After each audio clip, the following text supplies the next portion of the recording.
ప్రతి ఒక్కరు ఈ మధ్య కాలంలో చిన్నపిల్లల దగ్గర నుంచి కూడా తెల్ల జుట్టు సమస్య అనేది ఎక్కువగా చూస్తున్నాం సార్. ఎన్నో రకాల మెడిసిన్స్ వాడుతున్నారు. అయినా కూడా కొంచెం ఎట్లయినా షై ఫీలింగ్ ఉంటుంది కదా సార్ తెల్ల జుట్టు కనిపిస్తుంటే. ఏజ్డ్ వాళ్ళే వాటిని కవర్ చేయడానికి రకరకాల ప్రయత్నాలు చేస్తుంటారు. చిన్నపిల్లల్లో కూడా వస్తుంది. అసలు ఏమంటారు, ఏం వాడినా రిజల్ట్ ఉండదు. ఖచ్చితంగా ఏదైనా వాడామంటే దానివల్ల సైడ్ ఎఫెక్ట్స్ వచ్చి హెయిర్ ఫాల్ అవ్వడము, ఇంకా కొత్త సమస్యలు వస్తున్నాయి. అలా కాకుండా మేము మీ వీడియోలో చూసాం సార్, తెల్ల జుట్టు రాకుండా ఉండాలి అంటే, వచ్చిన జుట్టు రంగు మారాలి అంటే ఇలా చేసుకుంటే బాగుంటుంది అని చెప్పి. అది నిజంగా వర్కౌట్ అవుతుందా సార్? ఒక్కసారి ఆ రెమెడీస్ మా కోసం. ఫస్ట్ నేను ఫ్యాక్ట్ నిజం చెప్పాలి అంటే, ఇప్పుడు మీరు చూస్తున్నటువంటి హెయిర్ ఒరిజినల్ కలర్ కాదు. నాకు కూడా వైట్ హెయిర్ ఉంది. వైట్ హెయిర్ ఉంది కాబట్టి దాని మీద నేను రీసెర్చ్ చేశాను. కాకపోతే అది నా మీద కన్నా మా నాన్నగారి మీద బాగా పనిచేసింది. ఆయనకి రివర్స్ అయింది. 80% దాకా రివర్స్ అయింది. అంటే రివర్స్ అవ్వుద్ది అని చెప్పడానికి సోర్సెస్ ఉన్నాయి. నేను మా దగ్గర ఒక బుక్ ఉంది, 1950s బుక్. అది దాంట్లో అప్పుడు రీసెర్చ్ చేశారు. అప్పట్లోనే ఈ వైట్ హెయిర్ మీద రీసెర్చ్ చేశారు. అంటే ఇండియన్స్ కోసం కాదు, అప్పట్లో వెస్టర్న్ కంట్రీస్, అమెరికా ఇటువంటి ప్రాంతాల్లో విపరీతంగా వాళ్ళకు ఉంది వైట్ హెయిర్. దాని మీద వాళ్ళు రీసెర్చ్ చేసినప్పుడు కొన్ని రకాల సాల్ట్స్ వైట్ హెయిర్ బ్లాక్ అవ్వడానికి ఉపయోగపడింది. ఆయన చెప్పిన దాని ప్రకారం ఒక 1 year లైఫ్ స్టైల్ మార్చుకుంటే వైట్ హెయిర్ పూర్తిగా ముగ్గు పుట్ట బ్లాక్ అయింది అని దాంట్లో ఆ రీసెర్చర్స్లో తెలియజేశారు. ఓకే, అది నేను ఇంచుమించు అంటే నాకు 97లో నాకు వైట్ హెయిర్ స్టార్ట్ అయింది. అప్పటి నుంచి నేను దాని మీద స్టడీ చేస్తున్నాను. ఈ బుక్ నాకు దొరికి ఒక 10 years అయింది. ఇక అక్కడ నుంచి నేను ప్రయోగాలు మొదలుపెట్టాను. నేను మా నాన్నగారిని గమనిస్తూ ఉంటాను. ఇక్కడ ప్రథమంగా చెప్పాల్సింది ఏంటంటే, మనం మన జీవన విధానంలో ఈ పేస్ట్ పళ్ళు తోముకునే విధానంలో మ్యాక్సిమం మనం న్యూట్రిషన్స్ కోల్పోతున్నాం. మనకి ఏదైతే హెయిర్ బాగుండాలి అని అనుకుంటున్నామో దానికి కొంత రకంగా ఉపయోగపడేటువంటి మైక్రో న్యూట్రిషన్స్ ఏదే వాల్యూ మనం ఫస్ట్ ముందు పొద్దుటే పేస్ట్ ద్వారా కోల్పోతున్నాం. కేవలం పళ్ళు శుభ్రం చేసుకోవడం, క్యావిటీలు, బ్యాక్టీరియా వీటి గురించి మాట్లాడతాం. కానీ ఇది లోపలికి వెళ్ళి లోపల ఉన్నటువంటి ఇంటెస్టైన్స్ని కూడా డ్యామేజ్ చేస్తుంది. పళ్ళు తోవడం అనేది చాలా పెద్ద విధానం. ఇది దైనందిన జీవితంలో అనుదిన ధర్మాలలో మొట్టమొదటి ధర్మం దంతధావనం. దానికి శాస్త్రం చెప్పింది 12 అంగుళాల పుల్లు ఉండాలని. ఇది దానికి కొలతలు కూడా ఉన్నాయి. 12 అంగుళాల కూర్చ అంటారు దాన్ని, దంతధావన కూర్చ. కొలత ఎందుకు సార్? 12 సంఖ్యకి చాలా ప్రాధాన్యత ఇచ్చింది ఆయుర్వేద శాస్త్రం. అది గురుతత్వాన్ని కలిగి ఉంటుంది. పందువు పుల్ల ఎంత పడితే అంత కాదు, 12 అంగుళాలు ఉండాలి. అది కంపల్సరీ. ఒక్కొక్క అంగుళాన్ని నవ్వులుతూ తోముతూ వెళ్ళాలి. ఇక్కడ తోవడం మీద దృష్టి ఎక్కువ పెట్టలేదు, నమలడం మీద పెట్టింది. పంటికి మధ్య దాన్ని పెట్టి నమలడం ద్వారా అక్యు ప్రెజర్ జరుగుద్ది. పైన లార్జ్ ఇంటెస్టైన్స్ కి స్మాల్ ఇంటెస్టైన్స్ కి కనెక్షన్ పళ్ళలో ఉంది. పళ్ళు తోమేసిన తర్వాత నాలికని గీయటం కూడా చాలా శాస్త్రవిధిగా పెట్టింది. నొక్కి అదిమి పట్టి లాగాలి. అది కట్ చేసేంత షార్ప్గా ఉండకూడదు. మీరు ఒక మందపాటి రాగి రేకుని నాలిక బద్దలా తయారు చేసుకుని అది షార్ప్గా తెగిపోయే విధంగా ఉండకూడదు, మందంగా ఉండాలి. నొక్కి నొక్కి లాగాలి. అప్పుడు ఈ 12 ఆర్గాన్స్ లో ఉన్నటువంటి వ్యర్థాలు తెల్లటి పాచి రూపంలో బయటకు వస్తాయి. ఇది లేదు మన జీవన విధానంలో. అప్పుడు తెల్ల జుట్టు రాకపోవడానికి ఇక రాకుండా ఎలా ఉంటుంది? మనం దీన్నే పాడు చేసాం. పందుబొల్ల తెలియదు ఎవరికి. అది 12 అంగుళాలు ఉన్న విషయం నాకు కూడా రీసెంట్ గా తెలిసింది. నాలికను నొక్కి పెట్టి తోమాలి అంటే దానికి ఒక మంత్రం కూడా ఉంది. దంతధావనానికి ఒక మంత్రం కూడా ఉంది. అవన్నీ మనం తర్వాత విషయాలు విపులంగా మాట్లాడతాను. మీరు వైట్ హెయిర్ మారడం గురించి మాట్లాడారు. ఎంత ఎందుకు చెప్తున్నానంటే, మా నాన్నగారు పందుబొలతోటే పళ్ళు తోముతారు. ఎప్పుడు కూడా ఆయన పేస్ట్ బ్రష్ వాడరు. మరి మధ్యలో ఆయనకి ఎందుకు ప్రాబ్లం వచ్చింది అంటే, ఆయన జీవన విధానంలో చిన్న చిన్న మార్పులు చేసుకున్నారు.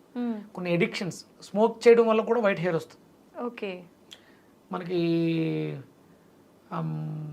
మెలనిన్ డ్యామేజ్ అవడానికి స్మోకింగ్ కూడా ఒక కారణం అవుతూ ఉంటుంది. నేను కొన్ని రకాల ప్రయోగాలు చేసిన తర్వాత అది అర్థమైంది. ఆయన ఇప్పుడు స్మోక్ మానేశారు కాబట్టి టర్న్ అవడానికి, వైట్ అవడానికి కారణం అదే. అది కూడా ఒక కారణమైంది. సరైనటువంటి పోషకాహారాలు లేకపోవడం కారణమైంది. ఇవన్నీ ఆయన మానేశారు కాబట్టి ఇప్పుడు ఆయన హెయిర్ ఇంచుమించు ఒక 7-8 నెలలుగా రివర్స్ స్టార్ట్ అయింది. రెగ్యులర్గా ఇంకొంచెం పోషకాహారం తీసుకోగలిగితే అది డార్క్ అయిపోతుంది, పూర్తిగా అయిపోతుంది. రెగ్యులర్గా ఆయన న్యాచురల్ కొబ్బరి నూనె, అంటే మూలికలు కలిపినటువంటి మన మార్కెట్లో దొరికేవి కాదు, ఓన్లీ ప్లెయిన్ కొబ్బరి నూనె రాస్తున్నారు. రెగ్యులర్గా రాయాలి, వైట్ హెయిర్ బ్లాక్ అవుతుంది. అలాగే మనకి బెల్లం కావాలి, తెల్ల జుట్టు నల్లబడటానికి బ్లాక్ ట్రాకిల్ నల్ల బెల్లం కావాలి. అలాగే ఈస్ట్ అంటే నిల్వ ఉన్నటువంటి పదార్థాలు, పులియబడినటువంటి పదార్థాలు అద్భుతంగా.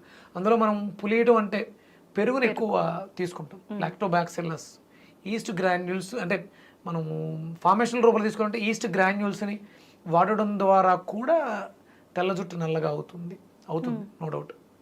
ఇంటేక్ తీసుకోవాలి, అంటే దాంట్లో బి కాంప్లెక్స్ ఫ్యామిలీ మొత్తం ఉంటుంది. అది లోపలికి వెళ్ళి గుడ్ బ్యాక్టీరియాని ప్రొడ్యూస్ చేస్తుంది కాబట్టి తెల్లగా అయిన జుట్టు నల్లగా అవడానికి, తెల్లగా అవుతున్న జుట్టుని ఆపడానికి ఉపయోగపడుతుంది. అలాగే కంపల్సరీ కొంకుడుగాయలు వాడాలి, అది తాపాన్ని తగ్గిస్తుంది. మనం వాడే కెమికల్ షాంపూస్ కూడా వైట్ హెయిర్ రావడానికి కారణం అవుతుంది. మీకు నేను చెప్పాను, టచ్ స్పర్శ ద్వారా కూడా వ్యాధులు రోగాలు నయం అవుతాయి. అది మనం కొంకుడుగాయలని పిసుకుతాం, దాంట్లో ఉండేటువంటి పెంకు, నల్లగా ఉండే పెంకు చాలా గట్టిగా ఉంటుంది. ఇవన్నీ కూడా ఔషధ గుణాలని కలిగి ఉండడం ద్వారా చర్మం మేంచి మన శరీరం అంతా కూడా స్ప్రెడ్ అవుతుంది. ఇప్పుడు ప్రెసెంట్ నేను ఆ కుంకుడుగాయతోటి నిమ్మ తొక్కలతోటి తయారు చేసినటువంటి న్యాచురల్ ప్రోడక్ట్ని వాడుతున్నాను. నేను మార్కెట్లో కూడా పంపిద్దామని చూస్తున్నాను. శిరోరక్ష, అగస్య శిరోరక్ష అని దానికి ఒక నామకరణం చేశాను. ఆయుర్వేదానికి అగస్యుల వారు పెట్టింది పేరు. అగస్య శిరోరక్ష అంటే కుంకుడుగాయలతో తయారు చేసినటువంటి షాంపూ. అది షాంపూ కాదు, న్యాచురల్ ప్రొడక్ట్. శిరోజాలను రక్షిస్తూ చర్మానికి నిగారింపునిస్తుంది. కుంకుడుగాయలతో స్నానం చేస్తే హెయిర్ రఫ్ అవుతుంది కదా సార్? అవుదమ్మా, అందుకనే అంటే ఒక్కొక్క తత్వం ఒకలా ఉంటుంది కాబట్టి దాంట్లో నానబెట్టిన మెంతులు వేయటం కూడా ఉంది, కండిషనర్. అలాగే మీకు మందారాకులు కూడా వేస్తారు. మీకు ఆ ఇది ఉంటే మీరు నిమ్మకాయల్ని రసం పిండేసి రోజు మార్నింగ్ తీసుకోండి, ఎసిడిక్ నేచర్ని ఆల్కలైన్ చేస్తుంది. ఆ తొక్కలు ఉండిపోతాయి కదా, వాటిని ఆరబెట్టండి, వాటిని పౌడర్ చేయండి, వాటిని ఇందులో వేసుకోండి. మీ హెయిర్ చాలా బాగుంటుంది, నో డౌట్. నాకు చాలా స్మూత్గా ఉంటుంది, సిల్కీగా ఉంటుంది, షైనీగా ఉంటుంది. నేను రెగ్యులర్గా ఇదే వాడుతున్నాను. అంటే నేను హెయిర్ కలర్కి న్యాచురల్ గోరింటాకు, ఇండిగో ఇవే వాడుతున్నాను న్యాచురల్గా. నాకు కూడా వైట్ హెయిర్ ఉంది, నేను మోసం ఎవరిని చేయట్లా, ప్రయత్నం చేస్తున్నాను. సమయం పడుతుంది. మా నాన్నగారికి త్వరగా రిజల్ట్ వచ్చింది, నాకు రావడానికి సమయం పడుతుంది. ఎందుకంటే మనం పొల్యూషన్లో ఎక్కువ ఉన్నాం, దాని మీద కాన్సన్ట్రేషన్. ఆయనకి ఏం వర్క్ లేదు, ఆయన శుభ్రం ఖాళీ చేసాం, రిలాక్స్గా ఉన్నారు, తినడం, చిన్న చిన్న గార్డెన్ వర్క్స్ ఉన్నాయి. ఒక ప్లేస్లో మొక్కలు పెంచడం కూడా ఆయనకి అప్పచెప్పాను. ఈ మూలికలకు సంబంధించి అగస్య పుష్పం అని ఒకటి ఉంటుంది, రెడ్ కలర్లో ఉంటుంది, దాన్ని గ్రో చేస్తున్నాను. అది దేనికి ఉపయోగపడుతుంది సార్? హెయిర్ కలర్ రావడానికి ఉపయోగపడుతుంది. అంటే మీకు బయట రెడ్, వైట్ కలర్ ఎక్కువ ఉంది, రెడ్ మనం పెంచుతున్నాను నేను. అంటే చాలా రకాలు, కొన్ని రకాలు అశోక అనేది వినే ఉంటారు, సీతమ్మ వారి చెట్టు కింద ఉందని. ఆ శోక అంటే శోకం లేకుండా చేస్తుంది. మనం దేనికోసం అయితే బాధపడుతున్నామో ఆ బాధ అనేది తీర్చేస్తుంది. ఆ చెట్లు కూడా పెంచాలి. అశోకుడు చెట్లు నాటించెను అని మేము చదువుకున్నాం. అవి చూస్తే మీరు పొడుగ్గా సన్నగా పైకి వెళ్ళిపోయి నల్లటి కాయలు కాస్తాయి, అవి అనుకుంటారు, అవి కాదు. శోకాన్ని తీర్చే చెట్లు సీతా అశోక అని దానికి ఏదో పేరు మార్చారు. మళ్ళీ అశోక వృక్షాలు వేరు, అవి ఎర్రటి పుష్పాలను ఇస్తాయి. ఆ చెట్టు యొక్క బెరడు కూడా మనకు ఉపయోగపడుతుంది. మనకి ఏదో బాధ ఉంది, శోకిస్తున్నాం, ఆ శోకాన్ని తీర్చేస్తుంది అశోక. మీకు స్త్రీలకి ఋతు సమస్యలు వస్తాయి, అశోకారిష్ట అని ఒక సిరప్ దొరుకుతుంది, అది రెగ్యులర్ గా వాడండి, ఇర్రెగ్యులర్ పీరియడ్స్ తగ్గిపోతాయి. శోకాన్ని తీర్చేస్తుంది, కడుపు నొప్పి వస్తుందిగా, మీకు ఆ పెయిన్ తీసేస్తుంది అది అశోక. ఆ ఆకులకి, ఆ బెరడుకి కూడా ఆ ప్రాపర్టీస్ ఉన్నాయి, శక్తి ఉంది. అవి వాడడం ద్వారా కూడా మనం తెచ్చుకోవచ్చు. ఎలా తీసుకుంటారు సార్ సిరప్, ఎలా వాడచ్చు? ఉదయం 15 ml, మధ్యాహ్నం 15 ml, సాయంత్రం 15 ml. అంటే మెన్స్ట్రువల్ సైకిల్స్ ఇబ్బందులు ఉంటే 15 ml వాటర్ తోటి ఆఫ్టర్ ఫుడ్ రెగ్యులర్ గా తీసుకుంటే శోకాన్ని తగ్గిస్తుంది. మీరు కడుపు నొప్పితో బాధపడాల్సిన అవసరం ఉండదు. ఇబ్బంది అది సాల్వ్ అయ్యే వరకు వాడి ఆపేయచ్చు. జీవితాంతం ఏది చేయకూడదమ్మా. అది కూడా మళ్ళీ మనం వీళ్ళని తిడుతూ ఉంటాం, ఇంగ్లీష్ మందుల మీద ఆధారపడి అవి చేసేస్తున్నారు, దీ చేసేస్తున్నారు అంటే దోచుకునే వాళ్ళు మారతారు అంతే. వాళ్ళు మెడిసిన్స్ ఇచ్చారు, ఇక్కడ మేము సిరప్స్ ఇస్తాం, అది తప్పు. ఏదైనా ఒకటే, ఏదైనా సమస్య ఉంది, సమస్యని సాల్వ్ చేసేస్తే క్యూర్ అయిపోతే ఒక 3 నెలలో 6 నెలలో అయిపోయింది. అక్కడతో మళ్ళీ మీరు సమస్య అంటూ విక్రమాదిత్య దగ్గరికి వెళ్ళాల్సిన అవసరం ఉండకూడదు, ఎవరి దగ్గరికి వెళ్ళకూడదు. ఇవి చిన్న చిన్న చిట్కాస్ ఉన్నాయి. కుంకుడుకాయలతో తలంటుకోవటం, కుంకుడుకాయలు డయాబెటీస్ని కూడా తగ్గిస్తాయి. ఓకే, ఎలా సార్? మనం దంతధావనం చూర్ణం కింద వాడుకుంటే అది కొంచెం చేదుగా ఉంటుంది. శుభ్రం చేసుకోవడం కోసం క్యావిటీస్ బ్యాక్టీరియా అంటున్నాం కదా, ఈ కెమికల్స్ లాలాజలంలో 18 మైక్రో న్యూట్రిషన్స్ని పాడు చేస్తాయి. ఈ కుంకుడుకాయ వృద్ధి చేస్తుంది, తాపాన్ని తగ్గిస్తుంది, నోట్లో పుల్లను మాన్పిస్తుంది. దాంతోపాటు ఈ దంతధావన చూర్ణం అపామార్గాన్ని మనకు ఉత్తరేని పుల్ల సమూలాన్ని పొడి చేసుకుని దాంతో పళ్ళు తోమితే మీకు వైట్ హెయిర్ రావడం ఆగుద్ది. ఉత్తరేని పొడి. అలాగే నల్లటి గుణం కలిగినటువంటి నేరేడు పళ్ళు జుట్టు నల్లగా అవడానికి అవకాశం ఇస్తాయి. వంకాయ జుట్టు నల్లగా అవడానికి అవకాశం ఇస్తుంది. వంకాయ కూడా నల్ల వంకాయలు ఉంటాయి కదా, అంటే అది వెళ్ళి డైరెక్ట్ జుట్టు మీద పని చేయదు, కిడ్నీని శుభ్రం చేస్తుంది. కిడ్నీ బాగుంటే జుట్టు నల్లగా ఉంటుంది. ఇవి ఇంటర్లింక్స్ ఇవన్నీ కూడా. అలాగే పండిన దొండకాయలు కూడా జుట్టు నల్లగా అవడానికి అవకాశం. మందార పువ్వు ఎర్రగా ఉంటుంది, హైబిస్కస్, కానీ మందార ఆకులు జుట్టు నల్లగా అవడానికి సపోర్ట్ ఎలా చేస్తాయంటే ఆ శక్తి మూలాధారాన్ని యాక్టివ్ చేయడం ద్వారా తెల్లగా అయిన జుట్టు నల్లగా అవుతుంది. అంటే వైట్ హెయిర్ వచ్చింది అంటే మూలాధారం ప్రాపర్ గా లేదు అని అర్థం. అందుకని ఎర్రగా ఉండే పదార్థాలు తింటే మూలాధారం యాక్టివ్ అవుతుంది. మూలాధారం ఎర్రగా ఉంటుంది కానీ అది జుట్టును నల్లగా ఉంచుతుంది, మెలనిన్ అక్కడ ప్రొడ్యూస్ అవుతుంది. ఇవన్నీ ఇంటర్లింక్స్. ఇప్పుడు అది పండిన దొండకాయ అన్నారు కదా సార్, తినాలా సార్ అది? మనం దొండకాయలు పండితే కూర పాడేస్తాం కదా, మిక్సీలో వేసి జ్యూస్ కొట్టండి, దాన్ని జ్యూస్ చేసుకుని తాగేయండి, లివర్ ఫిల్టర్ అయిపోద్ది, మూలాధారం యాక్టివ్ అయిపోద్ది. ఒకవేళ వైట్ హెయిర్ సమస్య అంటే చర్మ వ్యవస్థ, జుట్టు నల్లగా అవడానికి అవకాశం ఏర్పడుతుంది. ఒకవేళ అప్పుడే స్టార్ట్ అయింది ప్రీమెచ్యూర్డ్, అది ఆగుతుంది, జుట్టు ఒడ్డం కూడా తగ్గుతుంది. అందులో ఇంకేమైనా కలుపుకోవచ్చా సార్? అల్లం ముక్క, నిమ్మకాయ రసం, మజ్జిగ, మన ఇష్టం. ఈ రకాల అంటే ఇటువంటి ఫుడ్స్ మనం తీసుకుంటూ బెల్లం, నార్మల్ ప్లెయిన్ కొబ్బరి నూనె తలకి రాయాలి, రోజు రాయాలి. అలాగే మనం తీసుకునే వాటిలో ఐరన్ కంటెంట్, బెల్లం, నల్ల బెల్లం ఉండాలి. ఈస్ట్ అంటే నిల్వ ఉన్నటువంటి పదార్థాల్లో మనం చెద్దనాన్ని కూడా ఈస్ట్ గానే భావిస్తాం. నైట్ నానబెట్టిన తోడు పెట్టిన అన్నంలో కూడా ఈస్ట్ ఫామ్ అవుతుంది. లేదా అలా కుదరట్లేదు అనుకున్నప్పుడు డ్రై ఈస్ట్ గ్రాన్యూల్స్ దొరుకుతాయి. ఒక చిటికెడు నీళ్ళలో వేసుకుని నానబెట్టి దాని మజ్జిగలోను మనం వేసుకునే పదార్థాల్లో అవకాశం ఉంటే, మరి చపాతీలు చేసుకున్నప్పుడు దాంట్లో వేయటం, దాన్ని తీసుకోవడం, ఈస్ట్ని తీసుకోవడం రెగ్యులర్గా చేస్తూ ఉంటే వైట్ హెయిర్ బ్లాక్ అవ్వడానికి అవకాశం ఉంది. సిట్రస్, విటమిన్ సి ఉన్నటువంటి ఉసిరి రెగ్యులర్గా తీసుకోండి. మన ఫుడ్స్ మార్చుకుంటే చాలు. ఎసిడిక్ నేచర్ ఫుడ్స్, మీరు B12 బాగుందని చెప్పేసి మీట్ ఎక్కువ తిన్నా కూడా వైట్ హెయిర్ వచ్చేస్తుంది. అవేమి నాన్ వెజ్ జోలికి వెళ్ళకండి, సాత్వికంగా ఉండండి, తేలికగా జీర్ణం అయ్యేలా చేయండి, ఆటోమేటిక్గా వైట్ హెయిర్ బ్లాక్ అయిపోతుంది. మినిమం 6 to 1 yearలో ఇవి రెగ్యులర్గా చేస్తే వైట్ హెయిర్ బ్లాక్ అవుతుంది 100%, నో డౌట్. ఇప్పుడు ఈ ఆల్రెడీ ఉన్న వాళ్ళు కలర్ వేస్తుంటే కలర్ వేయటం ఆపేయండి. ఆ కెమికల్ ఆపేస్తే ఆక్సిజన్ బాగా తీసుకుంటుంది.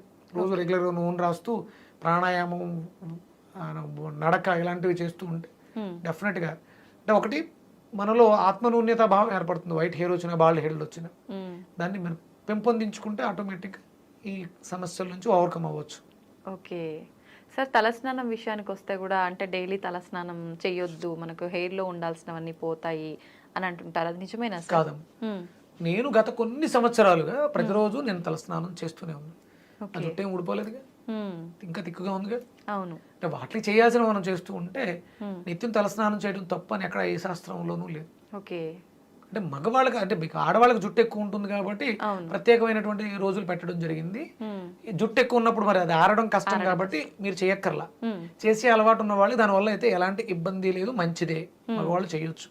ఓకే సార్, ఆయిల్ పెట్టే విధానం కూడా ఏ రకంగా ఉండాలి సార్? అంటే కొంతమంది వేడి చేసుకొని అలా పెట్టాలంటుంటారు, కొంతమంది అవసరం లేదంటుంటారు, స్నానానికి బిఫోర్ పెడితే చాలు అంటుంటారు, కొంతమంది ఓవర్ నైట్ పెట్టి నెక్స్ట్ డే తల స్నానం. ఏ రకంగా సార్ అసలు?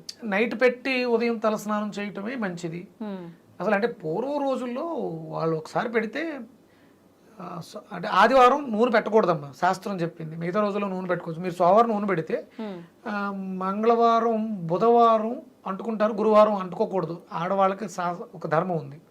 గురువారం ఉపవాసం చేస్తారు కాబట్టి బుధవారం అంటేసుకుంటారు. ఇక గురువారం వదిలేసి బుధవారం మళ్ళీ ఆయిల్ పెట్టేస్తే శుక్రవారం ఉపవాసాలు ఉన్న రోజుల్లో తలస్నానం చేస్తారు కదా. అలా వారానికి 2-3 రోజులు నూనెతో ఉండాలి మీరు. ఎందుకంటే మీకు శ్రమ ఎక్కువ ఉంటుంది, మీకు జుట్టు ఎక్కువ ఉంటుంది. దానికి మీరు నూనె ఎంత ఎక్కువ ఉంటే అంత మంచిది. ఆ ఉపవాసాల రోజుల్లో మీరు తలంటు స్నానం, శుక్రవారం కంపల్సరీ, ఆదివారం నూనె లేకుండా ఉండాలి కాబట్టి ఆదివారం తలంటుకోవటం, అవి మీరు నియమాలు పాటించాలి. వారం అంతా కూడా ఉన్నాను, ఇబ్బంది ఏమీ లేదు. నూనె ఉంటే మంచిదే, మనకి పొల్యూషన్ నుంచి కాపాడుతుంది, కెమికల్స్ నుంచి కాపాడుతుంది కాబట్టి రెగ్యులర్ గా నూనె రాసుకోవచ్చు. ఆదివారం మాత్రం నూనె లేకుండా ఉండాలి. ఆ ఎనర్జీని సహస్రం నుంచి రిసీవ్ చేసుకోవడానికి నూనె లేకుండా ఉండాలి. మిగతా అన్ని రోజులు నూనె ఉన్నా పర్లేదు. రోజు తలస్నానం చేసేవాళ్ళు నైట్ నూనె పెట్టుకోవడం, పొద్దుట వాష్ చేసుకోవడం తప్పలేదు, ఏం ఇబ్బంది లేదు. వాళ్ళకి ఈ నియమాలు, ఆ దోషాలు ఉండవు, ఎందుకంటే ప్రతినిత్యం ఆ కర్మ చేస్తున్నారు కాబట్టి. సార్ ఆయిల్స్ కూడా రకరకాల ఆయిల్స్ ఎవరికి వాళ్ళు ప్రిపేర్ చేసుకొని ఇంట్లో అలా అప్లై చేస్తున్నారు, అవన్నీ నిజంగా వర్కౌట్ అవుతాయి అంటారా సార్? అవుతాయి, చేసుకోవచ్చు. దానికి కూడా శాస్త్ర ప్రమాణం ఉంది. నేను ఇలాగే ఉంటే అలాగే ఉంటాం, బాగుంటాం. మంచి చేస్తే మంచి వస్తుంది, మంచి లోపలికి వేస్తే మంచి బయటకు వస్తుంది. మరి బ్రతికినంత వరకు ఎలాంటి మేకప్లు ఇయ్యక్కర్ లేకుండా చాలా హెల్దీగా ఆరోగ్యంగా ఉంటాం. మీరు ఆ వైట్ హెయిర్కి రెగ్యులర్గా కొబ్బరి నూనె రాయాలి. కుంకుడుకాయలతోటే, షాంపూలతో కాదు, కుంకుడుకాయలతోటే తలంటుకోవాలి. ఈస్ట్ గ్రాన్యూల్స్ వాడుకోండి, నల్ల బెల్లం వాడండి, కూరగాయలు బాగా తీసుకోండి, వెజిటేరియన్ గానే ఉండండి, వెజిటేబుల్స్ బాగా తీసుకోండి. మార్నింగ్ కింగ్ ఫుడ్ తీసుకోండి, afternoon half boiled cooked food తీసుకోండి. ఈవినింగ్ ఏమీ లేకుండా ఉండండి. పాలు కంపల్సరీ తీసుకోండి, కాల్షియం అవసరం, విటమిన్ డి అవసరం. పాలు మిరియాలు వేసి తీసుకోండి, పంచదార వాడొద్దు. వైట్ హెయిర్ 100% బ్లాక్ అవుతుంది. దంతధావనాన్ని మస్ట్ అండ్ షుడ్ గా పెట్టుకోండి. అయితే పందుపుల్ల లేకపోతే న్యాచురల్ పౌడర్, కరక్కాయ, లవంగి మొగ్గలతో మన ఇంట్లో తయారు చేసుకున్నటువంటి పౌడర్ని చేతులు వేసుకుని బ్రష్ కంటి పెట్టుకుని చిగుళ్ళకి తగలకుండా పళ్ళు తోముకోండి. దంతరక్ష చూర్ణం అని కూడా దింపుతున్నాను, అది అవసరం. ఉదయం సాయంత్రం 2 పూట్ల బ్రష్ చేయాలి. ఇవి పెట్టుకుంటే చాలా హ్యాపీగా ఉంటారు. జుట్టు తెల్ల జుట్టు నల్లగైపోతుంది, జుట్టు ఒత్తుగా ఉంటుంది, సిల్కీగా ఉంటుంది, బాగుంటుంది. మనం నిత్యం చేసే అంటే అది తప్పు అని మనకు తెలియకుండా చేసే కొన్ని పనుల వల్ల కూడా ఇలాంటి మిస్టేక్స్ జరుగుతున్నాయి.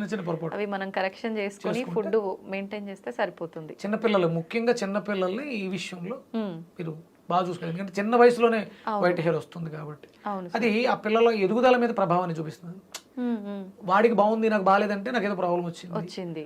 ఆ ఇన్సెక్యూరిటీ ఫీలింగ్, అభద్రతా భావం వాడి ఎదుగుదల మీద ప్రభావాన్ని చూపిస్తుంది. కాబట్టి దీని మీద కేర్ తీసుకోవాలి.